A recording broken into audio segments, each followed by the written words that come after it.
Today we're going to be talking about SMS marketing, all the way from our best practices in our marketing strategy, all the way to our technical side. We're going to be talking about why we should even bother to use SMS marketing, when to use SMS over traditional methods, how to avoid being marked as spam, both by your recipients and by our carriers, what counts as prohibited content, what to do if you're wrongly marked as spam by a carrier, and how to review delivery rates and statistics. Please stay till the end because we will be taking your questions live right here and answering those. And we also have a quick 1-minute survey that helps us decide what to talk about next. So if you stick around to the end, please fill out that quick survey. It really helps us make sure that our content is tailored to what you guys want to see. My name is Abbi Minasali. I'm the product marketing manager here at SignalWire. I've been with the company for a little bit over 3 years, and I've been helping out with our annual telecom conference, ClueCon, for many years before that, as well as helping out on the FreeSwitch open source project. I'm Cassie Bowles. I'm a technical success manager here at SignalWire.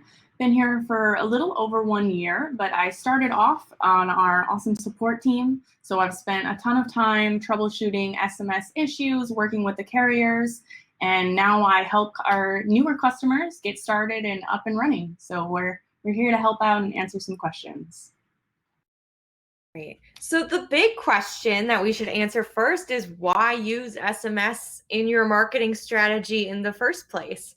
I know sometimes we get these text messages and we roll our eyes. We say, oh, not another 20% off at the Gap. But SMS marketing can be a really, really smart way to get our customers to actually read what we're trying to tell them. Integrating SMS into your marketing strategy creates more meaningful interactions with customers, and I'll tell you why. SMS marketing has an incredibly high open rate of 98%, with 48 or 45% of people actually responding to those messages. So in comparison, we can compare that to a successful email campaign, which only reaches open rates of about 20 to 40%. And cold calls average at about 2%. So as you can tell, this is a really, really effective way to get eyes on the content that you want your customers to see. Customers spend an average of 2.1 recreational hours a day on their computers and 3.3 hours on their cell phones. So of course, I'm sure we all know from personal experience, people are spending a lot of time on their cell phones. And the great thing about a text message is most people read all of the text messages that they get. Even if they end up ignoring it, they're still reading it and they still are thinking about you. Well, as opposed to an email, we check that subject line and we decide in 3 seconds whether or not it's interesting. And if we're not hooked by the subject line, a lot of people don't even end up reading that email. So that's one thing that SMS has really got going for it right now. The average smartphone user checks their phone once every 10 minutes, which seems impossible. But if you stop and think about it, I know I'm checking my cell phone all the time. So like I said, customers are really constantly on their phone. And when a text message pops up in front of them, they're automatically going to read that. Traditional methods like email and Facebook ads, of course, still have a place in our marketing strategies, but they're a bit oversaturated right now, and using SMS really helps you stand out. While it's been proven that using SMS for marketing is effective, like we just talked about, many businesses still aren't utilizing this and they're behind the trend. They find it too intimidating. They think it will be too expensive, even though it won't be. They think it'll be too hard to set up, even though it won't be. So 61% of marketers actually don't utilize texting at all, despite most business leaders saying that it's a disruptive technique. So right now is really the perfect time to deploy an SMS marketing campaign. If you're thinking about it, now is a great time to pull that trigger, because while it's a great method of communication, it's just starting to grow. So starting to use that SMS campaign right now is really going to help you stand out from your competitors, really make you come off as a company who wants to communicate with your customers in the way that they want to, offer them more than one option to get in touch with you, and overall just makes you look more ahead of the curve and more disruptive, and shows that you're able to keep up with the demands of modern communication. SMS is also really quick to execute.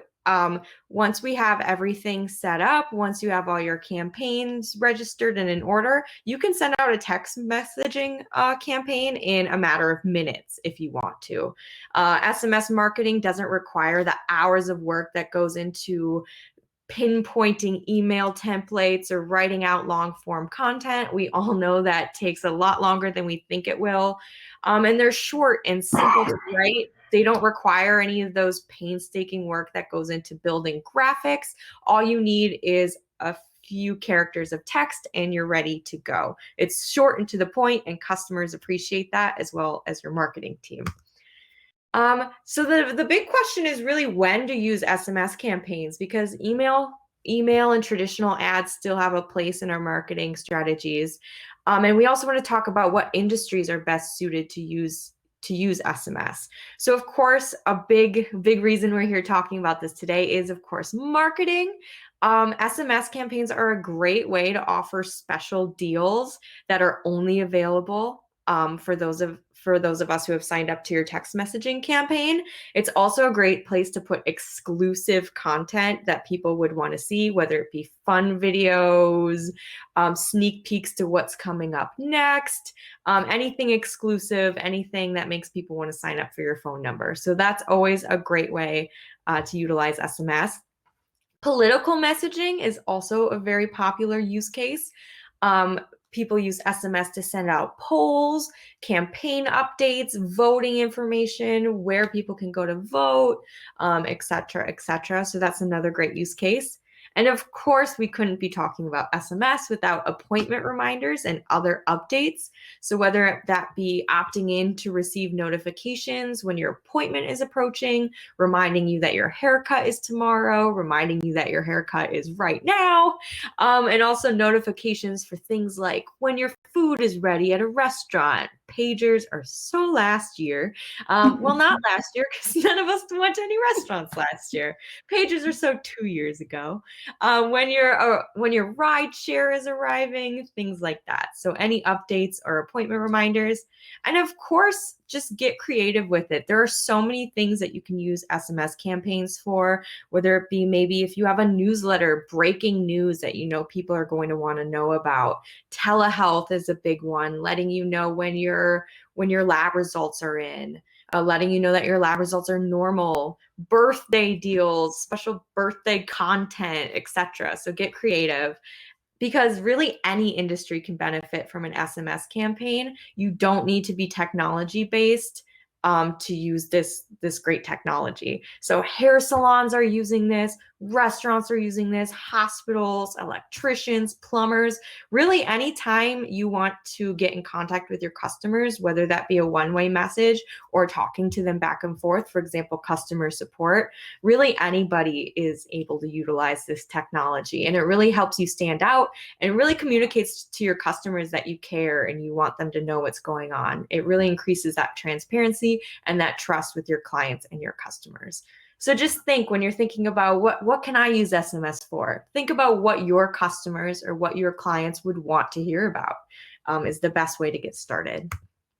And of course, we can't talk about SMS without talking about the other S word, which of course is spam.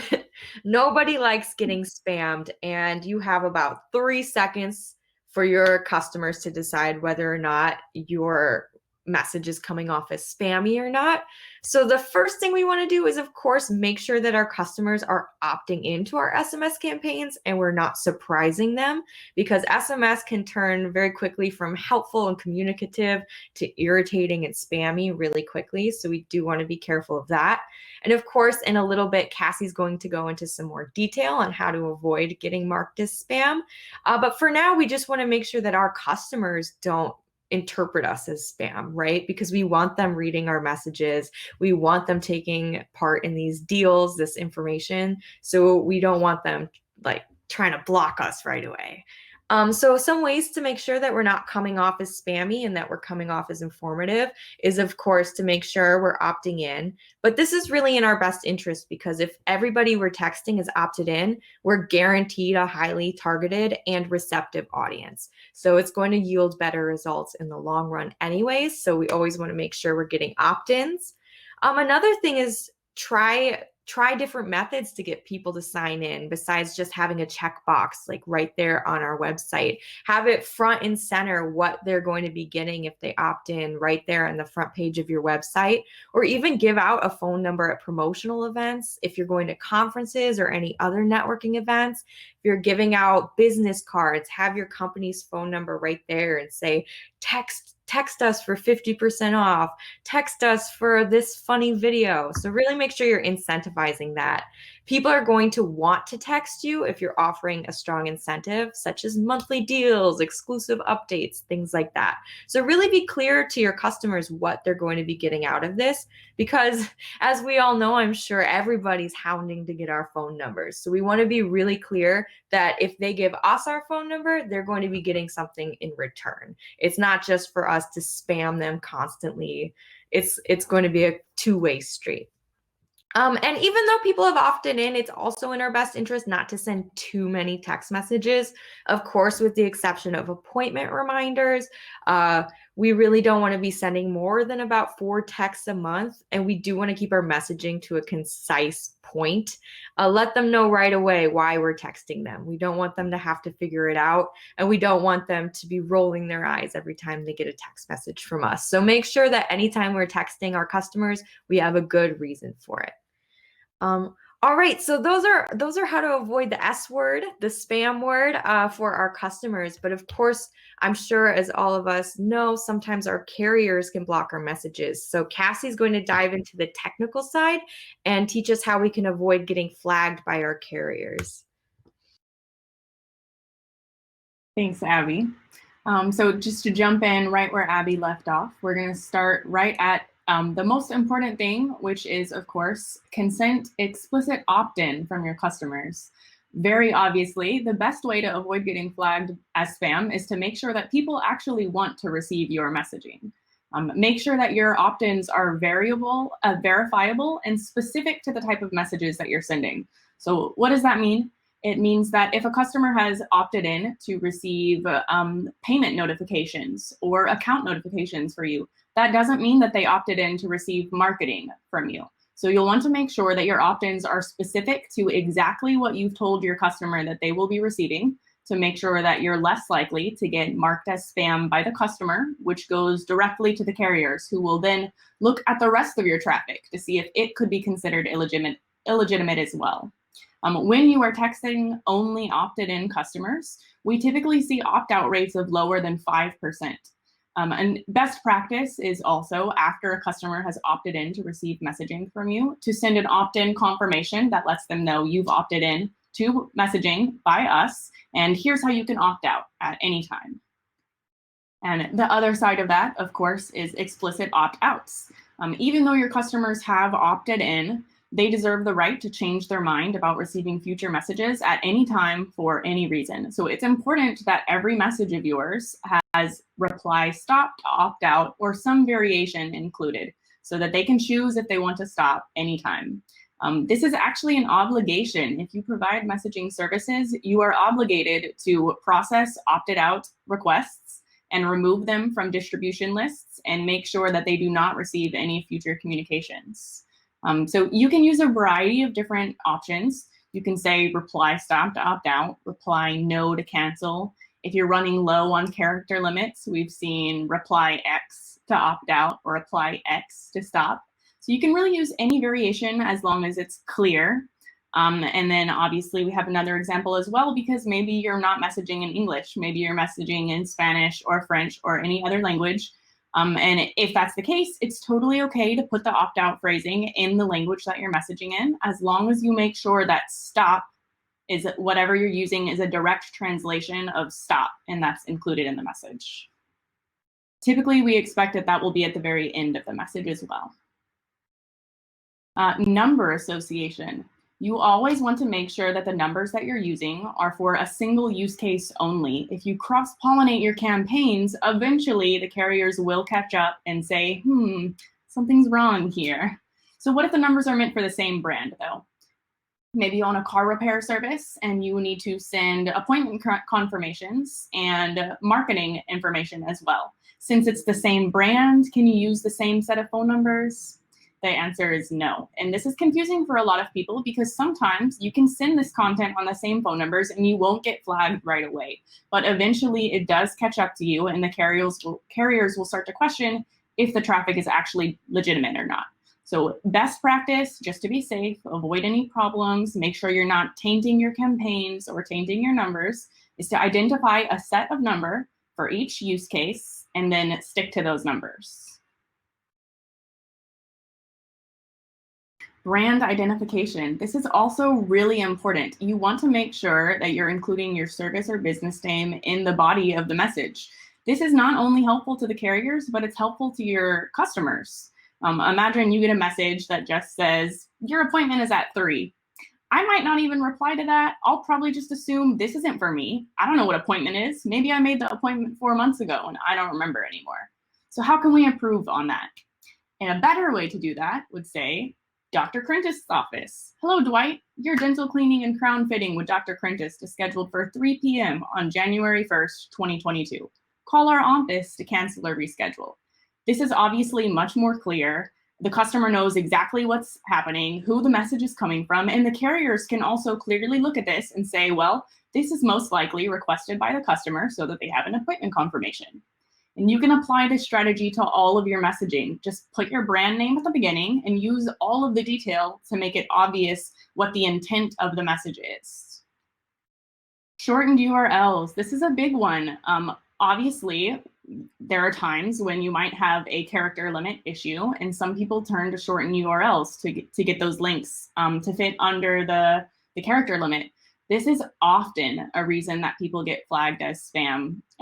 The shortened URLs are a big red flag to the carrier in most cases. So if you can, always use the full domain. But if you have to use a shortened URL, you need to use a non-public or non-common domain shortener.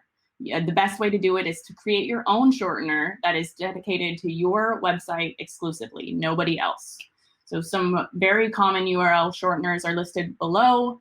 Bit.ly, tinyURL, I would say, are the #1 shorteners that we see, and they are almost exclusively flagged as spam. Prohibited content. So we've talked about some best practices, but what kind of things can you explicitly not do? Financial services are almost always a no. No collections, auto loans, payday loans, credit repair. All of that is typically considered spammy content. Car insurance, health insurance, anything about gambling, sweepstakes, investment opportunities, obviously phishing, that seems pretty straightforward, but anything that could be considered an actual scam, fraud, or deceptive marketing is not allowed. And then as a other standard, anything that's related to sexual content, hate, alcohol, firearms, or tobacco is strictly off limits. So pop quiz, what about cannabis? Cannabis is legal in some states, but it's considered a drug in many others. So what does that mean if you are running a legal marketing campaign for a cannabis service? It's not allowed. Even though it is legal in some states, the FCC as a whole does not track your messaging to see where it's coming from. Is it legal in that state? Is the person you're messaging to also in that state? Rather, it's more of a blanket statement that as long as it's considered federally illegal, it is not acceptable SMS content. So what do you do if your messages are flagged as spam? #1, double check that you're following all the rules. Are you using opt-in and opt-outs? Are you declaring your brand clearly? Can you improve on the message content to make it more obvious what you're messaging about? Are you ensuring that you're using full domain URLs and none of the content could be considered prohibited? That's our #1 step. Second, if you're sending from local numbers, are you already on the campaign registry? If you are on the registry, are you using the right campaign numbers with the correct content that you registered in your original application? If you are not on the campaign registry, that would be a great time to reach out to our support team and get started on that. We will include some additional examples and resources just in case you're not familiar with the campaign registry yet and you want to learn more about that. But lastly, if you are following all the rules and you're on the campaign registry and you're still being flagged as spam, that's when it's time to engage our support team. So you can create a support ticket and make sure to include a message SID of a message that was marked as spam. And our team can take it to the carriers and find out, hey, why is this being flagged and what can we do better to make sure this gets delivered? Delivery rates, this is really important, right? You send a big campaign and you want to know, how did it go? So using our list messages API, you can easily pull message records and filter them by date or to and from numbers or delivery status and get basically any kind of statistics from that. If you want to find the delivery rate specifically, you would just filter by the date of your campaign, return the total messages sent, and then do a little math with the delivered to find out how many of those were delivered. You can actually find some examples of this on our brand new developer portal. I have shown some links here, and Abby, if you could pop those in the chat, please. These are some little snippets that are both copyable snippets of code, and we've got a walkthrough to explain it, or if you don't care about the explanation and you just want to use the code, you can copy it by clicking the recipe at the top. One of these will just be so you can take all of your message records, list them to CSV, and then they're yours to do whatever you want with, upload them to your CRM or deal with that data however is best for you. The other one is made by one of our technical success managers, John Gray, and it's an intro to how you can use Python's data science tools to take these messages and all the message data and return some really valuable statistics about delivery rate per phone number, delivery rate overall, problem messages, and show some cool, helpful data and graphs. So definitely check that out as well. And lastly, we just have some resources that are really helpful. The top one comes from the CTIA. They basically make the rules on SMS. So if there is anyone to listen to and anything to follow, it is definitely their guide on messaging principles. We also have the full list of unacceptable and prohibited content as dictated by the major MNOs, so your Verizon, AT&T, and all of the regulatory organizations that overlook messaging. If you don't know how to find a message SID, you maybe have some messages flagged as spam and you need to get that over to the support team, you can check out that guide in order to find the particular message SID. And if you don't know about the campaign registry yet, check out that link to read everything you need to know about why the campaign registry exists, how it affects you, and how you can get started. All right. Well, thank you for taking the time out of your day to come chat about SMS with us. I've put all the presentation links in the chat. This will also be put up on YouTube if you ever want to go review anything. And that survey link will be active. So if you think of anything that you'd like us to talk about, just go to that presentation with the survey slide and let us know, and we'll review those for next time. Thank you, everybody, and I hope you have a great rest of your day.